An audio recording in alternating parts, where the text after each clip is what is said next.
Alors, je parle comme si j'avais des ignares, hein, sans condescendance, en face de moi parce que je sais que c'est le cas. Qu'il y a des gens qui viennent un peu en curieux, surtout sur Insta, et qui connaissent pas trop comment ça fonctionne la messe, etc. Donc voilà, de temps en temps, j'expliquerai des petites choses qui se passent pendant la messe. Juste, je rappelle, il y a une première partie qui est tout ce qu'on est en train de vivre, c'est-à-dire des lectures. Voilà, un peu comme jadis au coin du feu, on partage la parole, on partage les histoires. Et puis, il y a le vieux sage qui les commente. Alors, je suis pas très vieux, je suis pas très sage, mais j'ai pour mission de les commenter. Ce que je vais faire dans un instant. Et je finis juste ce que je disais. Il y a une première partie, c'est donc la parole de Dieu. Et la deuxième partie, c'est ce qui va se passer ici même. Voilà. Et c'est la partie vraiment éminemment, enfin, les deux sont sacrés, attention, hein. Disons que c'est la partie plus rituelle. Alors, avant d'attaquer cette deuxième partie, nous avons entendu des textes. Alors, peut-être certains nous ont rejoints. Ouais, je vois que ça ne cesse, mais c'est pas grave. D'abord, première lecture. Je ne sais pas si vous avez tilté, mais c'est quand même incroyable. On dirait que c'était programmé pour notre temps, mais notre temps bien particulier, marqué par le coronavirus. Euh, Puisqu'il est dit, ta, ta, ta, c'est une prière de supplication où Azarias, au milieu du feu, parce il est donc voué au martyr, supplie le Seigneur et dit: Ne nous retire pas ta miséricorde. Tu as dit que tu rendrais leur descendance. Donc en fait, Azarias rappelle à Dieu ses promesses. C'est une sorte d'intercession. Seigneur, ne nous oublie pas, au secours. N'oublie pas que tu as proclamé ta miséricorde et fais-nous miséricorde. C'est un peu une supplication, hein, c'est un peu une négociation, un peu aussi avec Dieu. Voilà. Or, nous voici, ô Maître, le moins nombreux de tous les peuples, humiliés aujourd'hui sur toute la terre à cause de nos péchés. Il n'est plus en ce temps ni prince, ni prophète, ni de lieu où t'offrir nos prémices pour obtenir ta miséricorde. C'est quand même incroyable, vous avez tilté là-dessus. Non, parce que des fois, quand on écoute la parole, on est à 20 000 années-lumière de là, hein, comme c'était mon cas, en tout cas, avant que je sois prêtre. Maintenant que je suis prêtre, je suis obligé d'être un peu attentif à la parole de Dieu, parce que surtout si je suis amené à la commenter. Donc là, vous vous rendez compte, dans la première lecture, nous n'avons plus de lieu où t'offrir nos prémices, c'est-à-dire nous n'avons plus de lieu pour nous où nous réunir pour prier entre chrétiens. Et les musulmans, c'est pareil, et les mosquées sont fermées. Enfin, voilà, c'est quand même aberrant, quoi. Mais c'est normal, hein, il faut ce qu'il faut, mais disons qu'on est là, même ce qui donne parfois un peu la force dans l'épreuve, nous est, entre guillemets, refusé, quoi, hein. Et c'est normal. Je veux dire, je suis pas en train de fustiger ça, hein, parce que je me méfie de comment peut être interprété les propos. Bon, Dieu merci, il nous envoie enfin, attention quand je dis Dieu, il nous envoie. Euh, Tiens, je vais m'expliquer là-dessus. Un point très important. Parce que souvent, j'entends dire Dieu nous a envoyé ce virus pour voilà, nous faire un peu payer nos crimes. Attention, attention, attention, s'il vous plaît. Là, on commence à être sur un secteur un petit peu glissant. C'est beaucoup plus subtil que ça parce qu'en fait, vous voyez, je ne dis pas, comment dire, tout est dans la main de Dieu et je dirais que le péché est une conséquence, c'est une loi divine. Donc on ne peut pas dire que Dieu est totalement en dehors de tout ça, mais néanmoins, c'est pas Dieu qui a décidé qu'il y aurait des dérèglements dans la nature. Dieu n'a voulu ni la mort, ni le mal, ni la maladie, ni la souffrance. Ok, ça, il faut qu'on soit tous bien clairs ici. Là. Dieu n'a voulu ni la mort, ni le mal, ni la douleur, ni la souffrance. C'est pas dans son projet. Il s'est pas dit tiens, je vais faire un monde et puis dans ce monde-là, je vais faire un truc où ils vont bien en baver. Voilà, donc ça, c'est pas Dieu, d'accord? Je le répète souvent, mais je préfère parce qu'en fait, vous savez quoi? La plupart des gens qui ne croient pas en Dieu, c'est parce qu'ils croient ça. Je ne sais pas d'où ils croient ça, mais ils croient ça. Ils croient ça. Alors moi, je leur dis, mais vous avez raison de plus croire en Dieu. Foutez-moi ce Dieu-là à la poubelle. Et moi, je leur dis, moi non plus, je crois pas en votre Dieu, en votre Dieu. Non, Dieu ne veut pas le mal. Attention, attention, parce qu'on risque vraiment de glisser, les amis chrétiens, hein.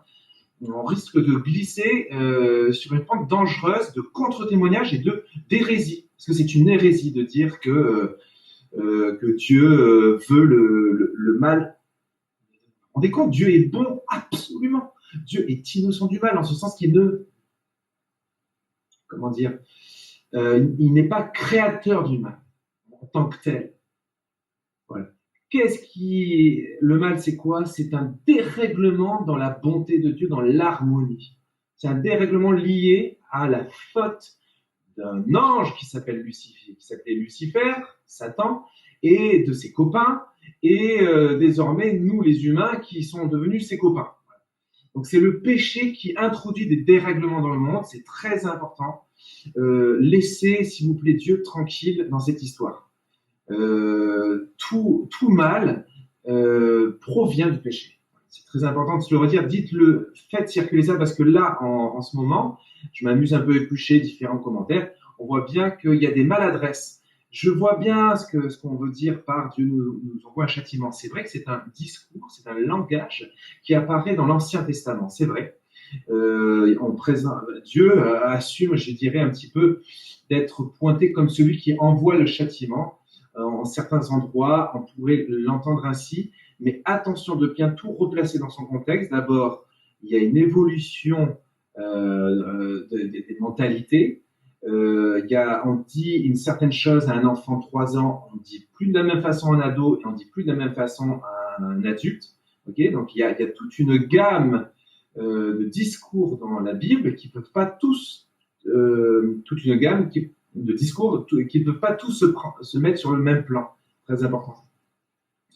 Et ensuite, du coup, ce qui convient de retenir en définitive, c'est bien entendu l'éclairage que nous a donné le Christ, et puis l'autorité légitime pour interpréter la parole de Dieu, c'est-à-dire la tradition, c'est-à-dire l'Église. Voilà, le magistère. Bon, ça, c'est des petits parenthèses qui pourraient, je dois perdre certains. Je veux juste revenir sur cette idée que Dieu n'est pas quelqu'un qui se réjouit du mal. Simplement, il y a une conséquence à tout. C'est le fruit de la liberté. Donc, Dieu a créé la liberté qui est bonne, mais si nous en faisons mauvais usage, eh bien, il y a mauvaises conséquences. Voilà. Et je crois que par grâce, par miséricorde, nous ne goûtons pas pleinement les conséquences que nous devrions goûter.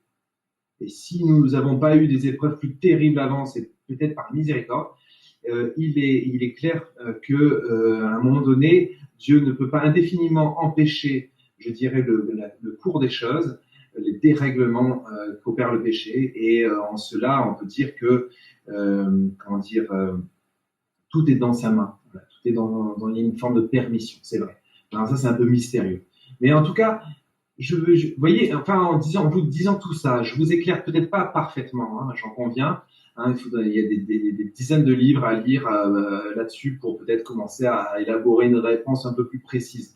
Mais ce que je vous dis là, ça vous permet au moins de faire attention, c'est plus subtil que ça. Dieu n'envoie pas le coronavirus pour en mode avec sa flèche, tiens, là, bam, allez, là, hein, mangez, hein. Voilà, donc par contre, il nous accompagne dans cette épreuve. Voilà. Et le meilleur exemple, c'est le Christ. Le Christ est victime de. En fait, Dieu envoie Dieu dans son nuage qui nous balance un Covid. Vous voyez que ça, c'est une hérésie. Alors que la vérité de Dieu, c'est que Dieu est cloué sur la croix. C'est-à-dire qu'en fait, il est au cœur de nos souffrances, il est à nos côtés. Il n'est pas du côté du bourreau. Voilà. Il ne faut pas se tromper. J'ai fait une parenthèse, c'était pas prévu, mais finalement, voilà, c'était pour dire que dans la parole de Dieu, voilà, il dit, nous n'avons plus que nos cœurs brisés, nos esprits humiliés, on peut plus rien t'offrir, on n'a plus de lieu, voilà. Et donc, il demande, il dit, voilà, que notre sacrifice, c'est-à-dire notre propre vie, nous te l'offrons. Nous n'avons rien à t'offrir, nous sommes, et pour nous-mêmes ici, en 2020, ben, nous sommes confinés chez nous. Donc voilà, on n'a rien d'autre à t'offrir que rien. On peut même plus aller à l'église, on peut Regardez, même en termes de charité. Bon, on prend des nouvelles, petits coups de fil par-ci par-là, mais on est. Moi, j'aimerais faire le tour de, je sais pas, de tous mes élèves, aller les toquer chez eux, voir si tout va bien, les familles, tout ça, voir les anciens. Même ça, faut qu'on fasse attention. Même ça, faut qu'on fasse attention. C'est-à-dire, on peut le faire, mais il faut prendre, je sais pas, quelques précautions. Vous voyez que même l'exercice de la charité est rendu moins évident. Moi, ma façon habituelle, entre guillemets, de vivre le don de moi-même, c'est en tant que responsable des études, responsable du collège ici, là, en Normandie. J'ai plus d'élèves. Je suis moi aussi voué à davantage de temps pour la prière, davantage de temps peut-être pour communiquer, pour nourrir d'une autre façon, et puis bien entendu, en ce qui nous concerne, nous les scolaires, pour transmettre quand même du contenu pour assurer ce qu'on appelle une continuité pédagogique.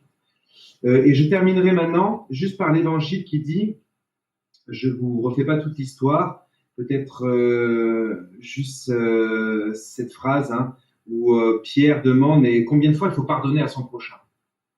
Ça, c'est vraiment puissant. Ça, c'est vraiment puissant. Vous savez, ça, c'est vraiment puissant. Je vous en ai tous conscients, j'espère. Le pardon, c'est vraiment quand même une spécialité chrétienne. À ce point, en tout cas, c'est vraiment une spécialité chrétienne. Parce que regardez, même Pierre, de bonne volonté, avec son bagage hébraïque, on va dire, se dit, bon, allez, on va monter à 7. Hein. On va être sympa, on va monter à 7. Allez, parce que voilà, quand même, Jésus, il est bon. Enfin, on sent que Jésus, il a plus l'air du côté du pardon plutôt que de la vengeance ou quoi. Donc, bon, allez, 7. Hein, le bon élève, Pierre, qui dit 7. 7 fois, c'est bien, non?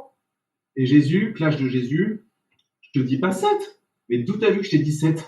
Je te dis 70 fois 7. Ce qui fait combien? À vos claviers. Donc, peu importe le chiffre, il y a aussi une figure symbolique, 7, 7, on peut y voir quelque chose de chiffre parfait, peut-être qui dit perfection, dit infini, c'est-à-dire pardonner sans limite. Bon, c'est discutable parce que 7 fois 70, ça reste quand même un chiffre limité. Donc, qu'est-ce que ça veut dire? Je ne sais si on pourrait échanger là-dessus, mais bon. Ce qu'il faut retenir, c'est que le Christ nous invite à une radicalité dans le pardon. Et ça nous fout hors de nous. Moi, je vois bien. Pour ne citer personne, j'ai montré certaines vidéos sur le pardon à mes élèves. Je vois bien que certains, pour eux, c'était mais what? Je finis pas la phrase. What, quoi? Pardonner? Parce que j'ai montré l'exemple de Tim Gennard qui avait, voilà, qui s'était libéré de la haine en rentrant dans le pardon vis-à-vis de ses parents qu'il avait maltraités. J'ai montré l'exemple de cette petite fillette de Syrie qui, à cause des persécutions, a dû se retrouver dans un camp de réfugiés, qui pardonne et qui souhaite du bien à ses ennemis. Et tout ça, il y en a, ils étaient choqués, quoi. Alors j'ai envie de dire tant mieux qu'on soit choqués parce que vous voyez, l'évangile, il a plus d'un tour dans son sac, il est encore capable de choquer. Alors après, il faut passer du choc à comprendre pourquoi c'est si intelligent et pourquoi il n'y a pas plus intelligent, y compris psychiquement, que le pardon. Et ça, je ne cesse de me battre pour ça, c'est-à-dire que pour quelqu'un qui a subi de la violence, quelle qu'elle soit, même de la violence sexuelle, même de l'abus sexuel, etc., tant qu'elle est prisonnière de sa haine vis-à-vis, alors malheureusement vis-à-vis d'elle-même, déjà aussi, et vis-à-vis de la personne, tant que la personne cultive la haine, je dis bien la haine, hein, il y a quelque chose qui vient se crisper, qui l'empêche de s'épanouir. Voilà. Mais c'est pas une fatalité, c'est-à-dire que il y a des moyens de guérir de ça, il y a des moyens de guérir de la haine, même lorsqu'on a subi vraiment de la violence et de la faute. Je ne veux pas en parler avec légèreté, sachez que j'en parle pas avec légèreté parce que bon, moi-même j'ai eu à poser dans ma vie des pardons assez importants, mais surtout j'ai accompagné aussi des victimes de grandes violences, y compris sexuelles, et qui ont commencé à guérir, à aller beaucoup mieux, à retrouver le sourire, à rebondir dans la vie le jour où elles ont réussi à rentrer dans une démarche de pardon. Alors attention, pardon ne signifie pas ne rien dire. C'est ce que j'explique bien entendu à mes élèves. Il n'y a pas de pardon sans justice, il n'y a pas d'amour sans justice, il n'y a pas de miséricorde sans justice. D'ailleurs, la justice, c'est une facette de la miséricorde de Dieu. Donc la justice, la vérité, c'est quoi? C'est empêcher le méchant de nuire, quoi. Et c'est la raison pour laquelle ça a pu m'arriver d'accompagner des adolescents victimes sur un dépôt de plainte, sur tout ça. Hein. Donc ça n'empêche pas. Il faut même d'ailleurs d'abord faire ça parce que le plus urgent, c'est d'empêcher de nuire l'agresseur, de quelque nature que ce soit. Et ensuite seulement, avec le temps, on peut rentrer dans un processus peu à peu de libération de la haine. Et pardonner à son agresseur, c'est pas forcément, ça peut l'être, hein, mais c'est pas forcément aller vers lui, le prendre dans les bras et dire oh, c'est pas grave, tout ça, il y a pas de souci. C'est pas de cet ordre-là. On est bien forcément. Hein. Alors ça peut arriver, hein, ça peut arriver. Allez, j'allais dire alléluia, c'est une grande grâce quand ça peut arriver. Qui c'est c'est une mère là de celui qui avait été tué à Grenoble là, à coup de couteau parce qu'il passait par là. Et sa mère a pardonné et je crois même qu'elle est allée visiter le jeune ou les jeunes qui l'ont agressé et qui sont en prison. Voilà, donc c'est beau quand on arrive jusque là, mais c'est pas, il faut pas s'en faire, je dirais, un absolu. Ce qu'il faut déjà, c'est se libérer de la haine, c'est se dire moi, j'ai pas à me porter comme juge de celui qui m'a agressé. D'abord, je confie ça à la justice, je confie ça aussi à la justice de Dieu. Et moi, pour ma part, j'ai pas envie de me laisser pourrir par de la haine qui me rend aigri, qui me rend nerveux, qui me rend de mauvaise humeur, etc., etc. Je m'arrête là. J'étais beaucoup plus long que prévu. J'en suis absolument navré. C'est un peu mon risque. C'est le risque que vous prenez aussi en suivant les messes ici.